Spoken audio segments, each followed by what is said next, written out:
We are back. Happy New Year, everyone. Happy New Year. It's good to be back. It is good to be back. I'm a bit dusty. I thought I'd start this pod into the new year. I'm a bit dusty, but we turn up, we get shit done, and it's an exciting new year. It is good to be back. It's time to party. It's time to party. I guess my dog. I guess a lot's happened over Already coughing. I know. New Year and he's already coughing. And so bloody.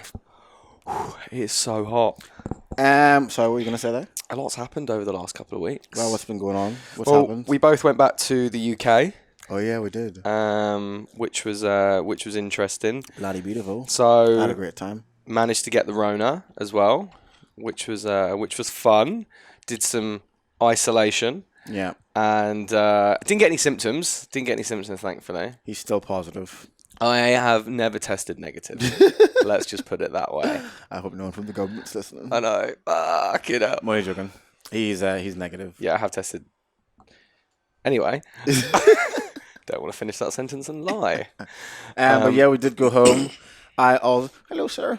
I also ended up getting corona as well while I was in London, in England, and luckily, my cousin at the time was flying to Greece with his girlfriend, so I had his apartment to myself.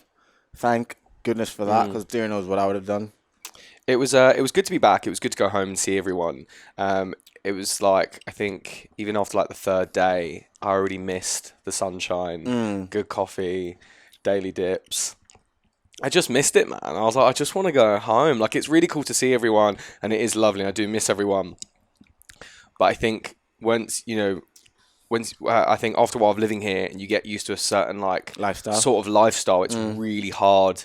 Yeah, I agree. Acclimatize.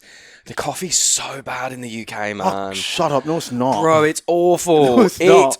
I'm saying it is awful. It's not. You're obviously just going to shitty coffee shops. Well, like in my area, there's not that many coffee shops. Yeah, because you live in bloody Edgware. Yeah. Yeah, so don't blame.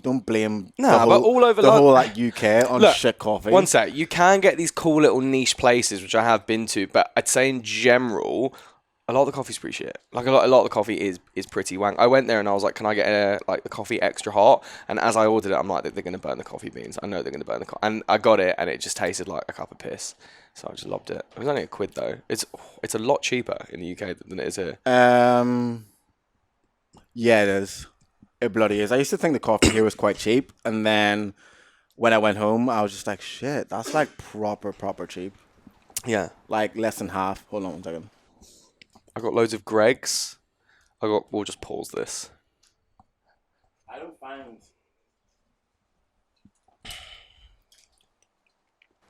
And I'm back. You'd think Dan would just fill the empty noise and just talk on the podcast instead of just sitting and just staring into the abyss. I'm pretty hungover, so when you leave me on my own, I just start thinking about how hungover I am. But anyway, what was I going to say there?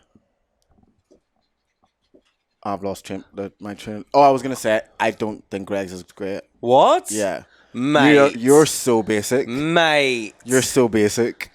The fact that you think Greg's is actually unreal just baffles me. So I think it's like...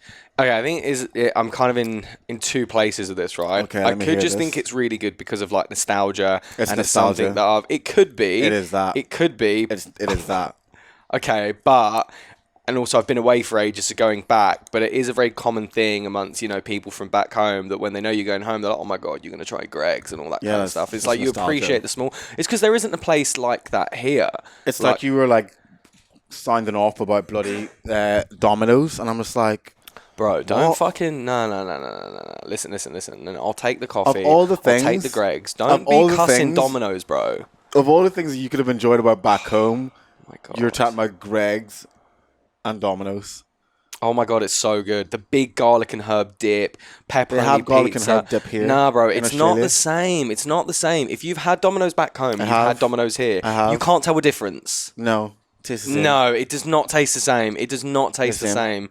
It doesn't. It just doesn't. It's just, all right, if we do a poll... The menu is pretty much the same as well. It's completely different. The menu is utterly different. They've got they've got like a chicken and camembert. We don't have that back in the UK. There are so many different things to do with the pizza. They call it different. Our Domino's back home is very similar to the one in the US. The one here is completely different. That's not just like an opinion. The one in the US that is a different. fact. It's not. The one in the UK is very similar to the one in the US. Very different. They're like a lot more similar than here. Here it tastes like cardboard. Nah, it doesn't. Nah, mate, I'm not. Nah, you don't know what you're talking about. You don't know what you're talking about. You're chatting shit. You're not chatting a shit. food connoisseur. You're not a pizza connoisseur. I'm a food connoisseur. No, you're not. I am very. You're shit at food and you're shit at movies. I've got a sushi tattoo and I've got the word hummus. That means nothing. I can go and get a sushi tattoo today and be like, yeah, I'm a food connoisseur. How does you having sushi on your leg mean that you're a food? I'm very means passionate. nothing. I've lived by faith in my back. Doesn't mean I'm passionate about the Lord. You're not? No, I'm passionate about myself. I live by faith within myself. Live by faith. How long ago did that tattoo? How long ago did you get that tattoo? Got it when I was turned 18, so almost 11 years. Live by faith. Yeah. I hope my mum doesn't see me do that. I don't think I'm allowed to do that. But yeah, I don't live by that faith. I live by faith in myself now. How did you find being back in the UK? What do you think? What are your takeaways? I thoroughly enjoyed myself, not gonna lie. I think 2 weeks it was just enough, but then also 2 weeks wasn't long enough because of COVID. COVID kind of like slowed the process of seeing people down, and also like didn't get to see people that I wanted to because they are now testing positive, which was annoying. But I think one thing I took away from going home is the fact that I'm not going to be moving back. Yeah. Unless I bloody have to. Unless I have no choice, and it's just like my last option. I feel like a lot of my friends, God bless y'all, they are like in just completely different places in life to me. We're all around the same age or whatever, went to school, but most of the ones that I grew up with, went to school with, are married or engaged, or married with a house, engaged with a house, got kids, got a dog, got the whole mortgage and stable job, whatever. Yeah. And as great that is for them, like I'm just, as much as I would want that at some stage, I'm just not at that place at the moment. And it's one of those things when you look at your friends that you grew up with, and they're all like in the same town that you grew up in, still with like the same partners that they've been with since school. And when you know, but it's just like I wouldn't even know how I'd fit back into that environment and that society. You know what I mean? It's just like if I was to move back to Lurgan, like who would I be hanging out with? I think the same thing. You know when I was like, I going back home, I always feel like I'm joining like the rat race again. Like it just reminds me of like feeling like I'm in a rat race. Like it's the whole purpose of there is just to earn as much money as I can. And I don't speak for everyone when I say this, but this is just how I feel. That I feel like when I did live at home, all I look forward to is the weekend, and that the weekend is really good. This is before you moved here. Like every time I'm in London, when I've lived in London, like it's pretty dark, it's cold. I'm always inside, so after work I always just go home, or you're always going to be inside somewhere. So I always feel like I'm just living for the weekend, trying to earn as much money as I can to, get on it over the weekend to enjoy the short time I have before I go back to the week. It's pretty much the same here. Well, what I notice here is there is so much more I do with my week. Like I don't just look forward to the weekend anymore. I don't wake up on a Monday and just fucking hate the week. There are so many things I do throughout my week that give me so much joy inside of work, outside of work, after hours. There are so many more things I do. So it's like I don't just look forward to the weekend anymore. And I think that is like a massive thing.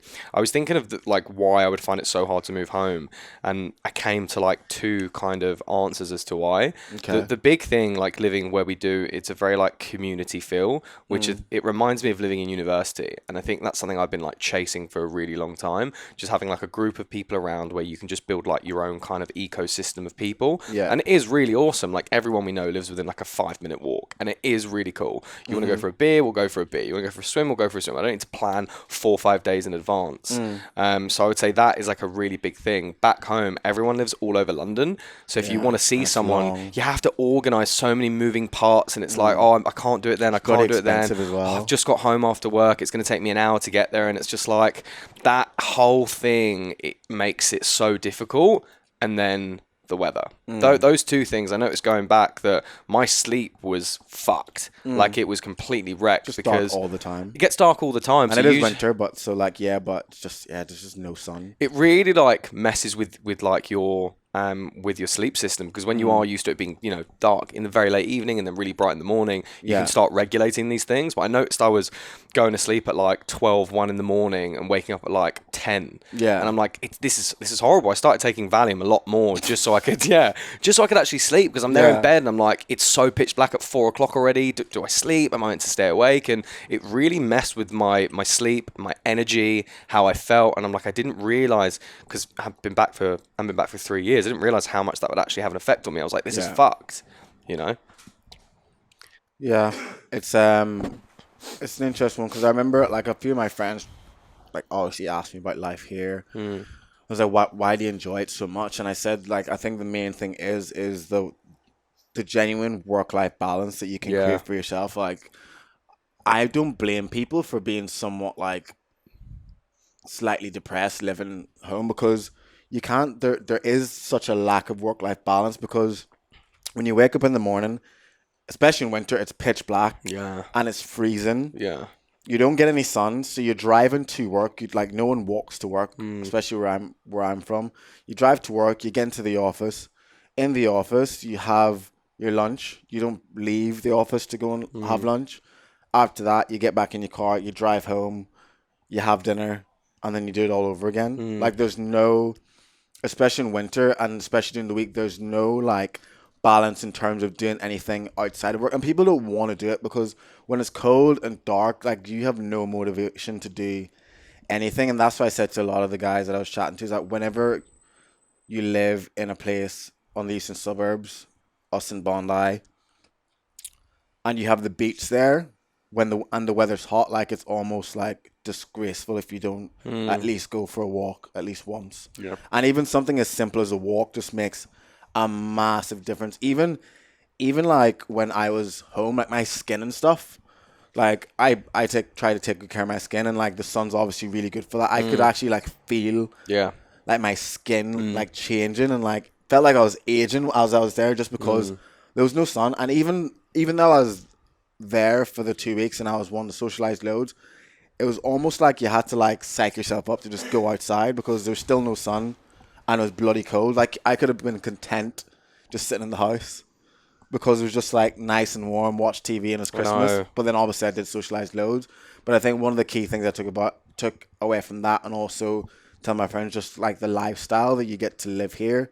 And even if it's not a lavish lifestyle, it's a good lifestyle. Yeah, 100%. Like a healthy one. 100%. Loads of stuff I would do day to day is just free. Just being able to go outside, go for a swim, go for a walk, and all that kind of stuff. That's just all free. But it just brings so much happiness. Like in the morning, just having a coffee, just sitting on the grass, sun blazing. I'm just like, it's just so peaceful. Yeah. Just so relaxing. I also just seeing beautiful people everywhere. Oh my goodness. Yeah. Oh, I miss that so much. The bundas. There was a lack of bundas in Belfast. I'll tell you that Oh my much. God. Everyone in London's just wearing coats. So really, you're being catfished without even knowing it. Down your ankles, just like there's no bundas. You have no idea what's going on underneath that jacket. You're like, oh, this is dodgy. But it's you know what's interesting though? It's like Go on. you being back home and seeing where everyone else is in life, and I find that it can be quite daunting to people. It wasn't for me, but it would be quite daunting to other people that go back home from Australia and see all their friends with a job, in a long-term relationship, got a mortgage, got all this, about to get engaged, whatever. It can be quite a daunting experience for a lot of people if they were to go back and see that, because I think a lot of people would look at that as how their life should be. And that's what I put in the notes here, is like comparison is the thief of joy, and people 100%. are at different stages in life. For me, looking at my friends doing what they're doing, engaged, whatever, like that doesn't appeal to me at all. Where I know there will be people that would go back and see that and think, what the fuck, what am I doing in my life? You know what I mean? It's the same with some of my mates back home. Like, I'm super happy for them if they're doing that because it makes them happy. I'm like, awesome, that's great for you, but it just isn't something that really entices me. Yeah, I'm not really bothered about looking to get my first mortgage. That's, even if that's on my list at all, there are so many things I'm like, I'm just not really bothered about. Thinking of having kids, getting married, all that kind of stuff. I'm like, I'm not trying to run anywhere. I'm not trying to, be at a different place. You gotta run your own race, than don't right you? now. Yeah, 100%. It's a bloody marathon at the end of the day. 100%. And that's what I said about being back home. It feels just like I'm in a rat race. I feel like I'm just like jumping back into this blueprint that's been created that everyone has to just be on, where it's like you get your job, usually corporate, you work your way up, you're in that company for fucking X amount of time, and then from there, you know, you get a missus, you get married, you have kids, and it's just like you're a product of your own environment as well. So yeah, if you've grown up in an area or in an environment where people are doing what you're doing, getting the finance, getting a big corporate yeah, job in London, like you're gonna think that's the way it's gonna be.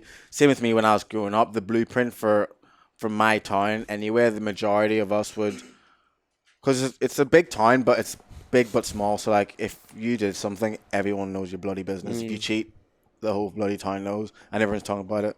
Great, but that's conversation for another time. it's kind of the same as here though. Yeah, but this is like a town, like this is like a smaller suburb though. Yeah. You know what I mean? But the blueprint for us in our town was primary school, junior high, high school, finish high school. You probably have a girlfriend in high school that you continue to date going to uni, because most of us in our town don't even go away for uni. They stay in Northern Ireland, so they probably just go to Belfast. A lot of them don't even live on campus or live in Belfast. They just travel up and down, so they still haven't left the hometown. Still with the same person they're with, and then they stay with them. Then you both graduate. You probably graduate, get a job, work for a couple of years, get engaged. Engagement and the engagement process maybe a year, and then you get married, and then you get a house. And I'm looking at some of my friends like, how have you afforded a mortgage? Drug dealer. I was just Definitely drug I was dealers. chatting to one of my friends while I was home. I was just like, how are all of you even affording a mortgage? Like 2 years out of uni, you've just got a job. It's like, maybe it's easy to get a mortgage. I don't know. But in my head, I'm just like, mortgage system. I've just come out of uni. I've already got, if I had a partner, between my partner and me, we have about, give or take, 60 grand in debt. And then now you've just spent, I don't know, £10,000 on a ring for engagement. And then you're spending the guts of maybe £20,000 on a wedding. And then you've got where's this money coming from? It's a lot of debt. I can't, I'm just like, there's no way at 25, Yeah. 23 when I left uni, would I have been able to afford, even if I'd got a job straight out of uni, there's no way in hell I'd have been able to afford a ring, pay for a wedding, and then get a house. It baffles me, and I'm so confused. I need to make some inquiries.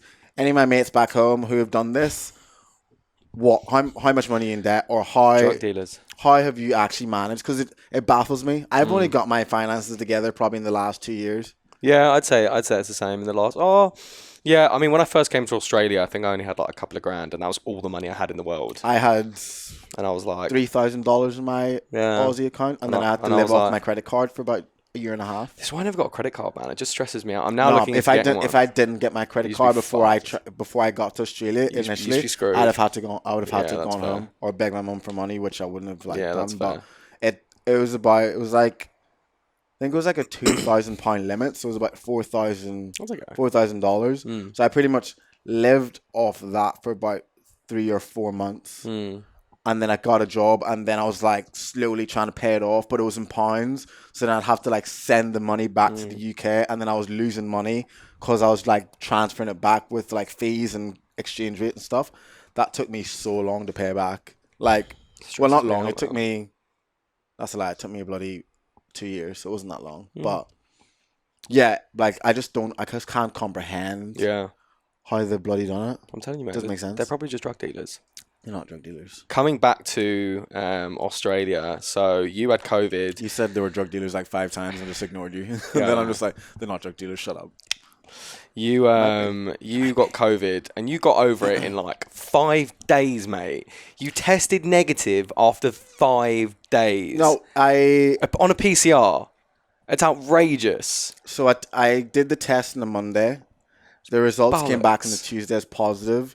And then on the flow test, I tested negative on the flow test by the Saturday. So Tuesday positive, Wednesday, Thursday, Friday, Saturday. 5 days. So like 4 or 5 days. That's just such bollocks, It was pretty man. much negative on the Friday because you couldn't even see the Yeah. line, and then I did it on Saturday, and then it was just like, yeah, You definitely isolated really well as well from when I spoke to you back home. yeah, it's Yeah. good isolation. You didn't have any kind of company. No, it was whatsoever. so boring. Yeah, no, it was really yeah. Um, You did really well. and then did the PCR, and it came back negative. Outrageous! And I then was, obviously to did be honest, the- I was around people when I had COVID as well, but they never got it. My mum Yeah. didn't get it because Yeah, I was it's obviously mad. with her when I was technically positive and didn't know. Yeah. And she didn't get it, so it's just one of those. I think it also comes down to like, I get from this variant, it comes down to like how healthy you are as well.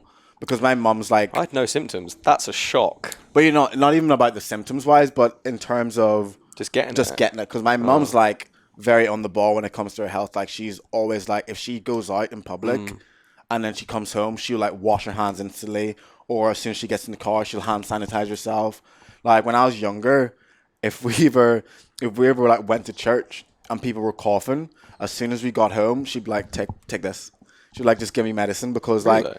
especially in winter as Would well. that not be like the opposite effect? Because it means you're not building like natural antibodies to just deal with it. Where if you're always No, like, but your antibodies just get built just throughout just living life and being around germs. well, isn't that why doctors like don't always prescribe like antibiotics because they want you to just deal with things naturally? Yeah, but it just depends. So like, if you're in a room and there's fucking loads of people coughing, I think there's a good chance you're probably gonna get sick. But like just living through life and being around germs, like that's how you build up antibodies. Doesn't mean if there's people sick and cough in your rooms, like, nah, I'm gonna like take it all in. I want their germs. Just like soak it in. So like even stuff like that, she's like always wash your hands. Yeah, fair. And it makes sense why she hasn't got it yet because I'm imagining because I was socializing so much as well, she was probably like on it, being like, "Yo, I need to make sure I wash my hands," and because I was getting amongst it. I was in Yeah. Belfast, Manchester. Oh, mate, back same. to Belfast. Oh yeah. Oh, I wasn't going about that much, but yeah, it would be the same kind of I like. was in Portsmouth, then London. So I did the rounds. You in, did a fair in 2 bit. weeks, 2 You weeks. did do a fair bit. I Yeah. can't believe. So one of our mates, obviously he was with you. He managed to come back on the 29th. He didn't get COVID. Yeah. Every Still single hasn't got it. person He still I hasn't got know. it. Shout out to man like Lee. Do you know what I mean? Every Yeah. single person I know who went home, they all, every single person Everyone got it. yeah. And he's the he's only just one. whoever I think he did got it and he paid. just lied. Well, do you know you can do that fit to fly? He probably just got someone else to swab it and then sent it off. Nah, I heard that's what some people have done. He actually went to a clinic. He did it his But own I heard one. some people. I heard some people, yeah, got other people to do their PCRs to fly home. But Disgusting. he's all the way in Torquay though, like all the way down south in Devon, which is like he even said like just the cases down there weren't that high because it's so far out. Yeah, of, but like, he went the city. he went out in Portsmouth. Oh, I guess he'd already done his test. Nah, he did the test the day I was leaving Portsmouth. Fair. So even if I had given it to him, it wouldn't have come up on the test because it was like a 3 to 4 day incubation period. But he still hasn't gotten it. When he got back to Sydney, he was sick. But he did the outrageous. flow test and it was still negative. I was so jealous, man. I was like seeing when I found out that like I couldn't come home. I was so stressed, man. At first, I had like proper anxiety because I had a boat party I wanted to go on. I had like 10 days to be here before going back to work. All these different things planned, and I was just like seeing, Insta stories and videos and I was just like, oh, this isn't fair. I remember when This you is- found out, I was just like, just quit stressing. There's no There's point. nothing you can do. It's like when I found out I was positive and you were like, you Yeah, okay? you're I'm cool like- as I was just cucumbers, like, mate. I mean, there's not much I can do. It is what it Yeah. is. I just my biggest stress was worrying where I was gonna stay, and if not even worrying because I knew I could have just gotten a hotel room, but the stress was the amount of money I was gonna. It was more the finance Oh, of like 100%. having to spend potentially £1,000 Yeah. for like 10 days in a hotel because obviously they don't have the free ones there like they used to have here. But that was my biggest stress. It wasn't really the fact that I had it because I would just be in London in a hotel, but then Yeah. obviously like family came through in the clutch and like ended up getting the So stay. handy. Yeah. Felt so blessed. Like I was proper emotional thinking about it. How, because the night before I left, I did like a FaceTime with my uncle, my cousin, his daughter, and like her mum. And there was like 4 of us on like the FaceTime, and then we're just like kind of chatting. And I was just saying like how like thankful I am just for what they've done, because in my head when I was on that train and I got the email saying I was positive and getting up to Clapham Junction Station where my uncle's picking me up, in my head when I tested positive, I was like, I don't even expect him to like come anywhere near me. So I rang him and was like, we've got a situation. I've just tested positive. And he was just like, where are you? And I just responded, said, I'm standing outside Clapham Junction station. So Yeah. he just drove round and comes in and just puts my suitcase in the back seat and then just says, just get in the back and just put a mask on. So we all had a mask on. And then he just drove me to his house and I stayed in my cousin's room because he's two kids. But then Yeah, my yeah. cousin whose apartment I was staying in, he has a room there as well. So I stayed in there Yeah. for one night and then went to my cousin's. But even my mum was just saying, this is why you're so blessed to have family. And, Oh, we were 100%. saying, and when I was chatting to them on WhatsApp, because I didn't get a chance to see them before I go, he was just like, what's the point of family if you can't help each other Oh, whenever 100%. you're in need like that? But in my head, because I expect so little of people, and I'm like, I try to do shit on my own. Yeah. Whenever he was like, well, Jamal's going to Greece, we'll call him and see if you can That's really stay in his nice. apartment. And my cousin was like, yeah, 100%, you can chill. I was staying at my best mate's parents' house, and I remember so I tested positive, and obviously you guys were testing and all that, and like obviously look, most of me was like, I really hope you guys get back to Australia, but if I'm being really honest, somewhere deep Like down, 10%. I wanted you to be stuck here with me, and when you became positive, a little bit of me was happy. I know you were. I was like, oh, thank God it's not me, just fucking miserable. I've got to stay. I'm like, okay, someone is in the shit with me. And then you managed to get back before me because I did a fit to fly and I posted it in the wrong fucking letterbox. So stupid. Oh, If mate. anyone saw Dan's story of me absolutely shouting at him on WhatsApp, I was like, you are so stupid. So pretty much what happens in the UK, there's a company called Randox that send out these fit to fly home kits, and they send it to you, and then you obviously do the test, and then you send them back for free. But you put it in like a specific So Randox Randox box. have like put these random COVID test boxes all over London or all over whatever city you live in, and that's the box you're meant to put it in, so that when it gets picked up, it goes straight there. It's not going through like the normal public postal system of the Royal Mail. So Dan, obviously being shit at life admin, never actually reading, intense ADHD, which he needs to take medication for, doesn't read, and then slides the Randox testing kit into a Royal Mail box. For anyone who's not from the UK, Royal Mail is like the same as Australia Post. But it was like a priority box. So in my mind, I was like, oh, this is like the one you're meant to put it in. But what's annoying is that like, so I looked up afterwards, right? So I looked up where the Randox post boxes are. There aren't a lot of ones near my area. There actually aren't. But what is so annoying is that there is one on the same fucking high street where I put the letter in. The exact same high street, about 100 meters, there is one right there. I was like, that is an absolute piss take. That's karma. Mate. That was the universe. I don't want to incriminate you on the podcast. If we don't say it, it's not true. But yeah, it was an absolute piss take. So I managed to then book it for a couple of days later. And by that time, my mates are like, "Are you ever going home?" And I was chatting to someone. I was chatting to someone over here, and they were like, "Oh man, you must be really pissed that you went home and you spent all this money, and you then had to pay for another flight, and you fucked up with the letter, and you must just be so pissed." I've been here and like, yeah, I've done Fraser and a couple of other bits, and I was like, yeah, thanks. That is exactly what's happened. I really appreciate that fucking observation. That's made me feel a lot better about everything. I really, really appreciate that. You did spend a lot of money, though. I spent so much money organising I'm not really sure what on, though. That's the thing. I don't know. You're meant to be stuck inside. I know. Yeah, I was meant to be stuck inside.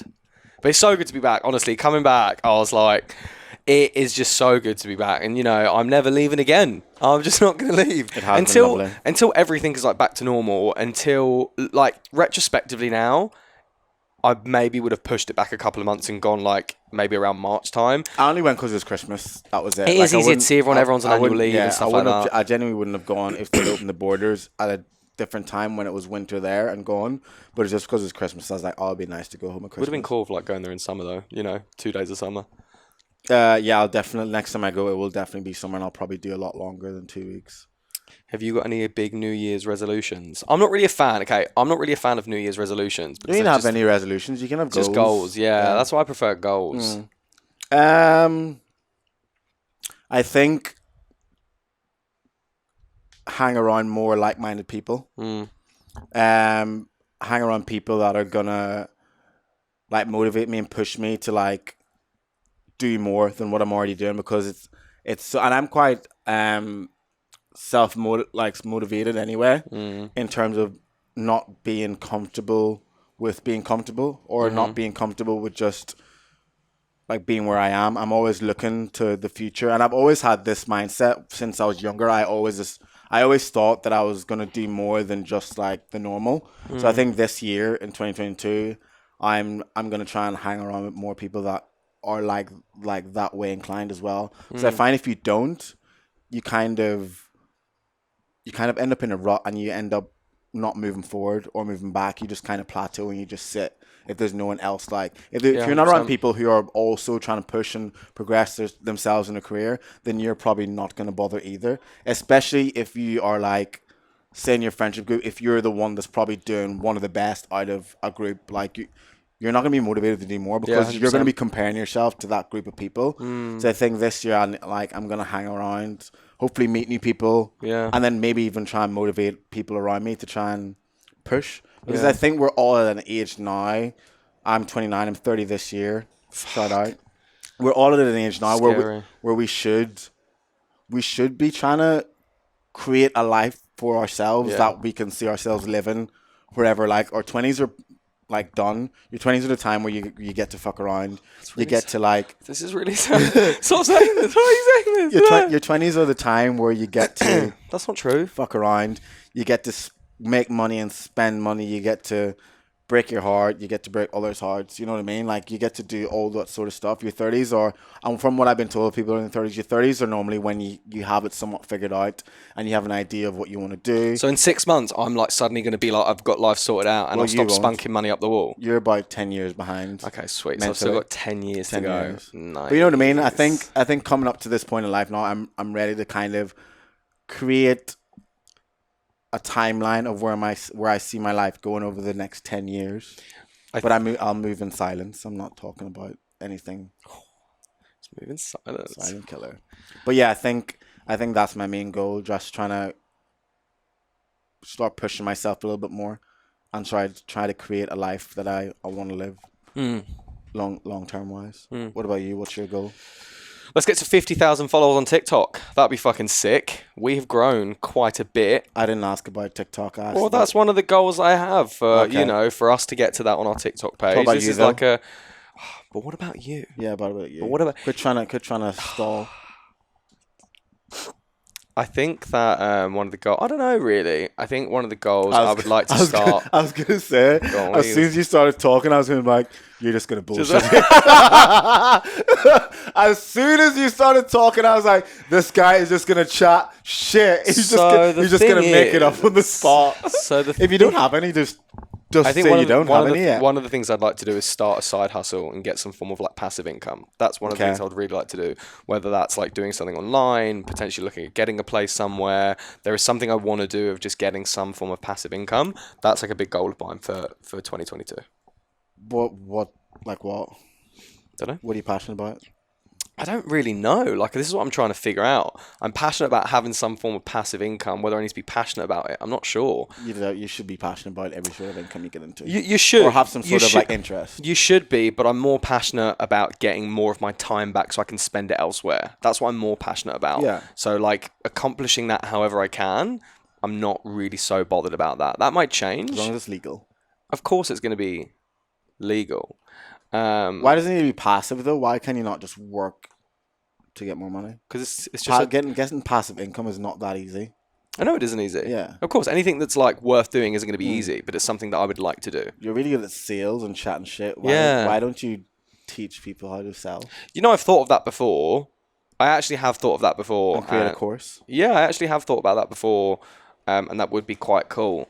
And one of my friends does that, and I really want to have... I actually was thinking of looking into that, so that actually could be a possibility. Create like a TikTok page or something. And the thing is, I would say there's quite a few TikTok pages that already do that, but that doesn't mean there's no reason not to do it, because... There's billions of people, mate. There are so billion... like everyone does everything, but it's more like you just need to find your niche where people are going to watch you. So that is a goal, to earn some form of... Capture their attention within the first 5 seconds. Yeah. Add some form of extra income to potentially give me some time back. That's a goal for 2022. I think one thing that both of us should try to do as well is just try and like start adding more value to people's lives. And I think that's like why I enjoy doing the podcast as well, and that's why I like to talk about relationships and dating and stuff, because so many people enjoy listening and enjoy hearing a male's point of view on 100%. certain situations. Like when I talk to like some of our girlfriends and like even just girls that I meet out and about, and they're always so interested to hear like a male's perspective, because it's so everyone's always going to have a different perspective in anything. It's like if we had this coffee cup sitting here and you're looking at it from that side and I'm looking at it from that side, that's the same exact coffee cup that you're looking at. But because I'm looking at it from this side, whatever's on this side could be totally different to what is there. And based on past experiences, whether that's in your childhood, teenage years, adulthood, everyone's has somewhat a different outlook on an exact same situation. That's why, especially for women, not sure about dudes, I think most of our listeners are women, but women enjoy hearing our point of view, and it helps, and it will help them navigate through the dating world as well. Because when I hear a woman's point of view on one of my situations, I'm just like, I would never have thought about it that way. And I think whenever we've been blessed to like have this platform where people actually listen to it and people watch our videos, engage with the podcast, whatever, I think we'd be doing a disservice to not ensure that we're adding value to people's lives. You know what I mean? And I think that's one thing I want to make sure that we do this year for sure, is that we're constantly making sure when people listening, they take something. It could be one person takes something, or it could be 5 minutes of good content that the people that are listening can walk away and think, holy shit, I never thought about that. Or holy shit, that's like what I've been thinking about, and it's so good to hear it from their point of view. You know what I mean? I think that's something that we should definitely make sure that we're doing. In terms of like giving value, I think one of the things I was trying to help like a lot of my friends through is, you know, when people are going through like difficult times, is how to kind of work through that. The main reason why I really enjoyed doing that is because have dealt with quite a few things in the past, and I think who I am is who I've always been. I find it really easy to navigate through tough situations, but just completely like let it go and just carry on with my life. Maybe it's some form of like compartmentalizing. Yeah. But I was trying to figure out the reason why I find it now so easy, and it's now part of like my habitual life.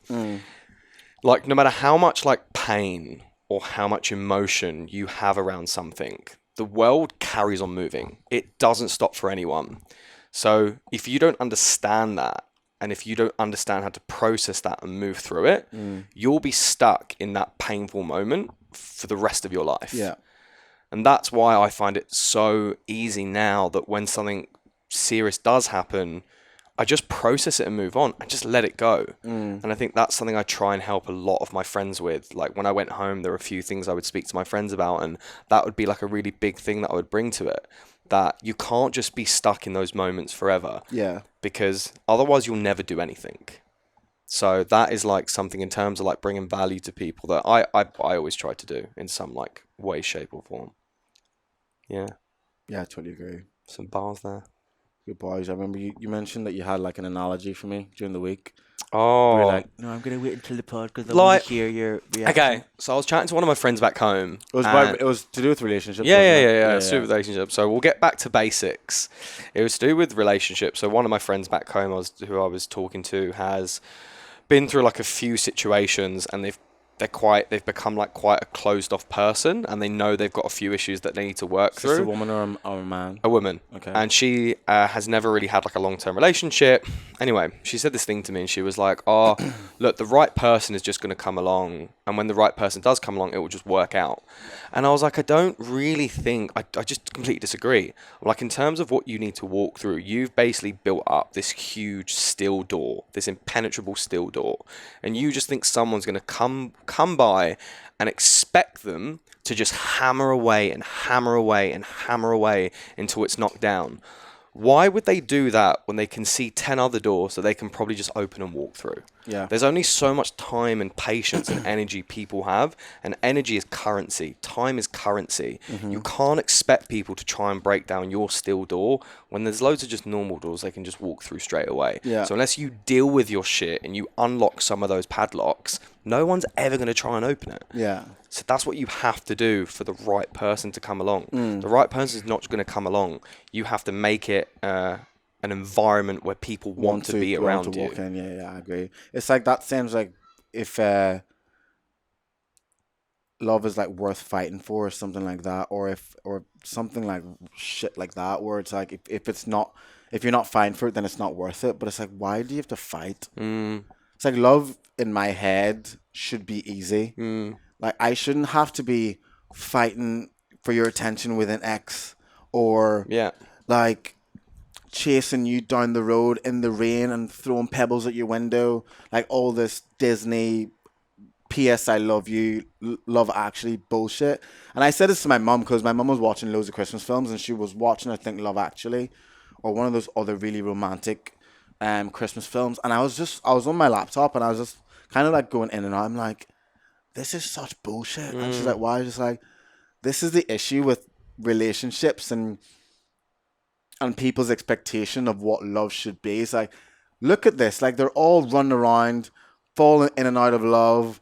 Then they break up and they come back, and it's like Christmas, and it's like, oh my God, this wasn't what I was supposed to be. And it's like Disney and TV. And I guess it makes for entertainment, and people love that sort of up and down roller coaster shit.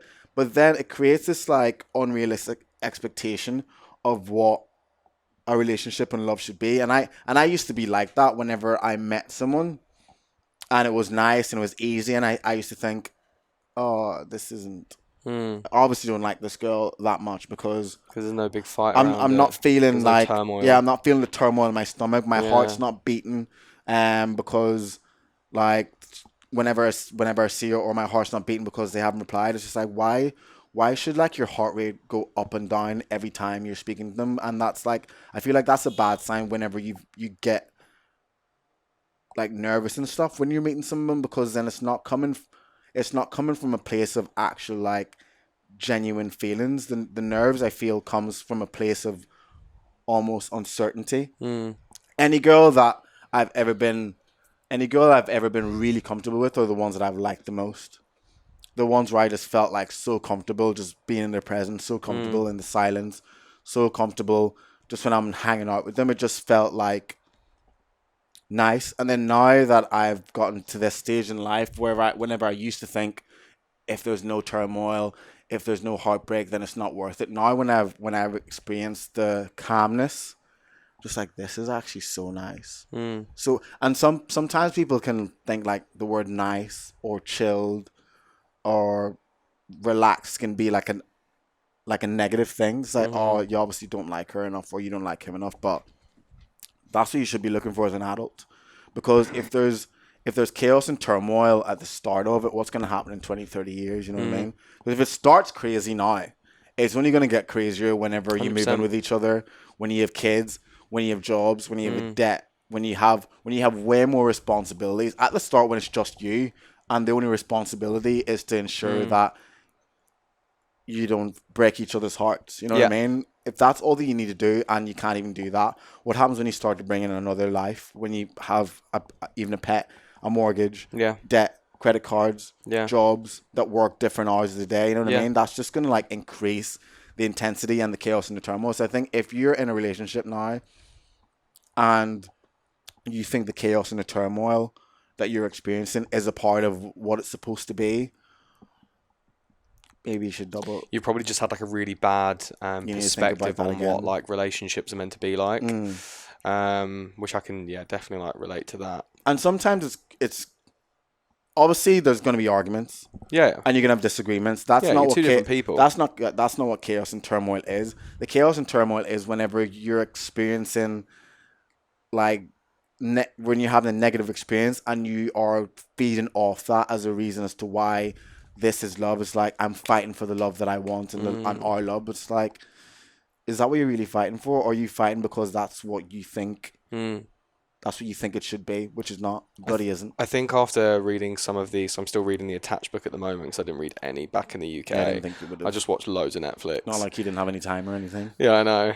But from the portion I've read, I really do like it. It's an interesting book. And now looking back at some of like the situationships or the relationships I've had, I can now like kind of put like an attachment style to it. So like for certain things that ended in a certain way, I'm like, I've got a bit more perspective, but also like more empathy around the towards yourself scenario, towards them. Okay. Towards them. There's one person in particular where now looking back, I'm like, oh, they were definitely like just a huge avoidant.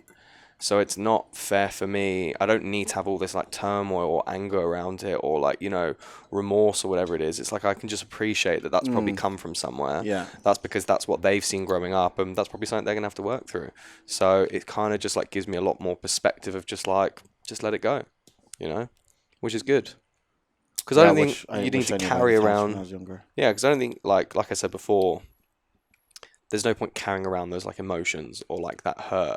Just understand it and process it and move on. Yeah. So you're just not stuck in that moment. It's not going to benefit anyone. I'm But yeah, looking forward to you reading that. finishing the book. Yeah, it's good. Well, I did the test again. I've done the test like 3 times now, and I would say like I'm like in between some form of like secure and avoidant. That's what I would say. But it keeps saying I'm quite secure. But I'm like looking. It's because some of the questions that they don't. Some of the questions that they're not related to some of the situations I had with my ex, so I find it hard to answer it. Like the stuff they're asking, I'm asking it genuinely in the perspective in that relationship, but they're not like very yeah, I don't know. Maybe it's just not like a very good test. Maybe like how the questions are laid out just isn't that good. Nah, the questions are laid out specifically in that way to. So I find with a lot of those personality tests, they would ask you the same question, but they word it very differently so that it can gauge whether your first answer was actually bullshit. So like, they'll ask you the same thing, word it differently, and then they check to see if it would like correlate with in terms of like the code and the algorithm to see whether like it's actually on par. And I think that's how they gauge it. When I did it, I was literally just basing my answers not on who I am today, but basing it on who I was when I was in those relationships. What did you come out with? Avoidant. Anxious avoidant. But then, like, girls I've dated since my last relationship, no, anxious avoidance fine. Is it? Yeah. It's if you're fully avoidant, that's when it's tough work. Oh, really? Yeah. I haven't finished the book. You haven't got that far. But even girls that I've dated since my last relationship, shout out to my ex. Shout out to my ex. Shout out to your ex. Yeah. Since her, they've all thought that I'm secure, and I'm like, really? They're like, yeah. But then again, and then I would say to them, I did the test and I'm anxious avoidant. But then again, I would say, but that was me basing it off of who I was 18 months ago. You know what I mean? Yeah. Because obviously in the book, I don't know if it says this where you are yet, but it talks about, because obviously if you're an avoidant, you don't want to be an avoidant. And if you're anxious, you don't really want to be anxious. Like the ideal situation is to be bloody secure. And I think there's a section in the book where it talks about whether if there's a possibility to stop being those. And the book says yes, it is possible, but it doesn't happen. Like it has to come from doing the work, accepting the attachment style that you are, how it has affected you and your relationships, and just doing the work in order to like make that move. But it has to be like a conscious effort to like transition into that. You know what I mean? Well, if you're like, you've done quite a lot of like self-development books in the past like year. If you're now going on a date with someone and let's say you make the assumption that there's some form of like avoidant or anxious attachment style, does that put you off going on another date with them? So it depends on the person, what they're doing to actually like. How do you pick that up though on a first date? Do you know what I mean? You don't. Oh, well, I wouldn't be worried about it in the first date. Okay, so like you're more than happy to still go through like a couple of dates. Okay, yeah. I wouldn't be trying to work out their attachment style in the first date. Like, it's not something you have to work out, but you might just naturally pick something up through like conversation. You might. Yeah, but like it depends. It depends on the amount of time I'm going to be investing in the person. Like if they're avoidant, and I'm not going to be going on more than one date or 2 or 3 dates, then I don't really care. It's like if I make a decision to say, okay, I actually like this girl, let's see how we go. Then if I'm picking up there's an avoidant attachment style, there's going to be 1 or 2 things. Like, do they know they're avoidant? And are they working on that to like become better and not be avoidant? Because I think that's massive.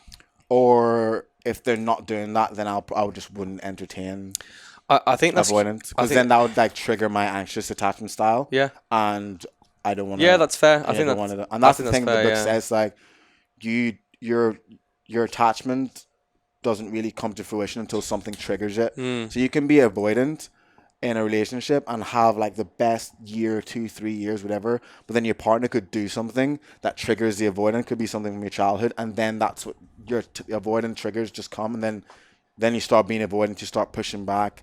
Same with anxious. You could not be anxious for a year, 2 years, but then your partner could do something that triggers it. Fair. And then now you're being anxious.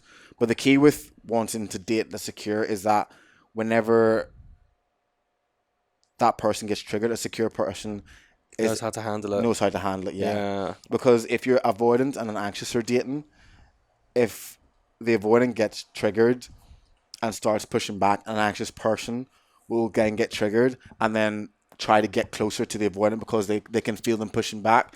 So if the anxious is going towards the avoidant, being like, no, love me more, the avoidant's being pushed back because they're like, I don't want that. So then it's kind of like a tug of war, which is why anxious and avoidance technically don't work out most times. I think that, if I'm on a date or, a couple of dates in with someone, but if I can see that they're like, I think it's a hugely attractive trait when someone is like doing self-development. It's so attractive when you know that someone is like, they've acknowledged I've just had like a brain freeze. They've acknowledged like a part of themselves that needs working on. I was going to say flaw, but I wouldn't call it Yeah, flaw, exactly. I wouldn't. Yeah, that's why I was like, I got stuck for words there. But yeah, they've acknowledged a part of themselves they want to work on, and they're actively doing something to work on. I'm like, that is so. There's so much like self-reflectiveness and growth in that. Yeah. There's so much that says a lot about someone. Just being able to identify that and go, I actively want to work on this to better myself. That's because there are so many people I know, and they're like, oh, it's just the way I am. I'm like, I'm automatically turned off. Yeah. I'm like, that's a really just. Not Take shit. it or leave it. It's just like shit. It's a bit shit. You're like you're acting like it's up to the universe. Oh, it's just who I am. It's the way things are. The chips fall where they may. I'm like, that is so just like you're giving your like autonomy away to just fucking the universe. I'm like, that's bollocks. And that automatically I would just be like, nah. Yeah, I agree. And it's like not even about being completely like fixed. It's just in that frame of mind. Yeah, it's just a frame of mind. I can always work on things. I can always do better. I can always go to the next step. I think that is just that also then gives you like the kind of insight. If we were to date, there's so much room for growth in this relationship. And you want to be growing. We'll always be able to talk, communicate. We'll always be able to work on things. I'm like, that is massive because the worst thing you can do is be trying to I guess, be in a situation with someone and try to have a conversation to try and fix something, and they just shut everything down by it's just the way I am. It's just the way things are. Just get over it. If you don't like that, then you don't like me. Yeah. It's just like, obviously, you don't want to change someone, but that's not the same as being like, this is a bit of an issue that you're going to be dealing with. You might want to work on that as like a person for like self-development. Exactly. Yeah. Well. Oh, it's so good to be back, man. It's a good little first episode. Well, everyone, thank you very much. Yeah, thank you. As always, it's been a pleasure. I hope you've gotten this far. It's not that long of an episode. It's probably going to be like 50 minutes.